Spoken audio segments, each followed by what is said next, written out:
It's ready. Okay. So we're doing standard 9 first. Professional learning and ethical practice. So this is, this guiding question: how does the candidate engage in professional learning opportunities and use evidence to evaluate his or her teaching practice as a basis for self-examination on meeting the needs of the students?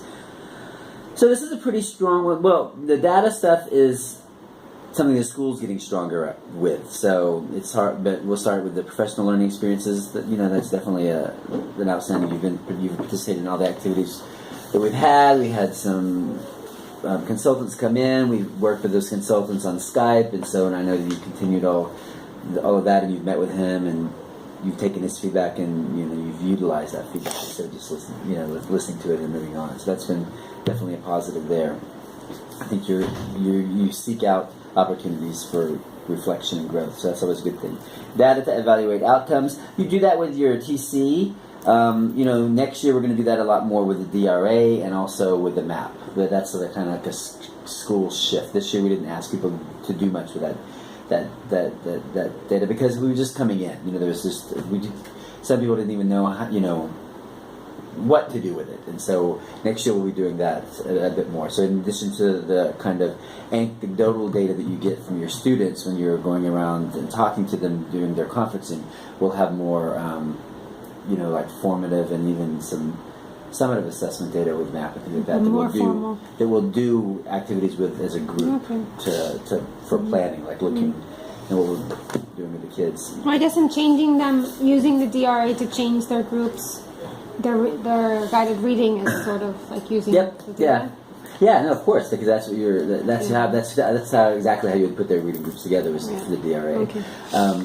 I would tend to put their guided reading groups together using the DRA, and then I would use the information that I got from the literacy section on MAP, maybe to kind of pinpoint the skill sets that I'm trying to teach those groups or those kids. Because you might find, well, you'd hope, of course, is that the MAP results are going to have a pretty direct correlation to the DRA, and so that those kids that are grouped by MAP, you're like, I can keep those 4 kids together because they're at the same DRA level anyway.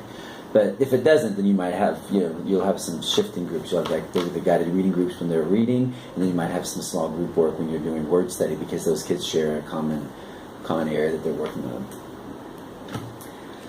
Responsibility for learning, that's definite. Because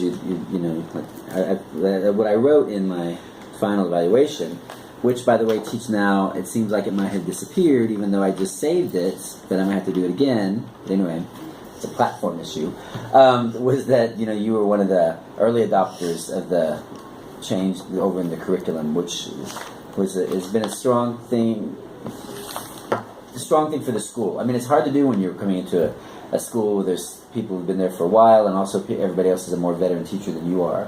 But you kind of did that, and you and Chrissy and Olga kind of created your own collaborative little group and so the 3 of you, in a certain sense, became kind of the leaders of that thing. And people actually know that the 3 of you are the ones that they could talk to for questions about that, which is a good thing. Understanding the cultural, ethnic, gender, learning differences, yes. I think at a school like this, which is so diverse and so transient as well, where we're always getting kids in and out, and I think most of all of our teachers do a really good job at that.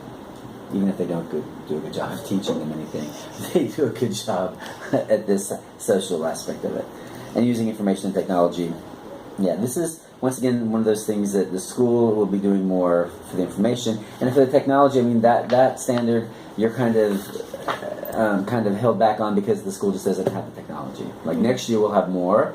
This year we just don't even have the technology. So aside from the fact that our internet service is terrible and isn't reliable, we just don't even have the technology. Next year we'll have a dot cam and a projector in each classroom. Okay. So not any high-tech technology when you look at what the world's doing today, but so next year we can do a lot more, and then it'll give you the opportunity to do a lot more with technology in your classrooms.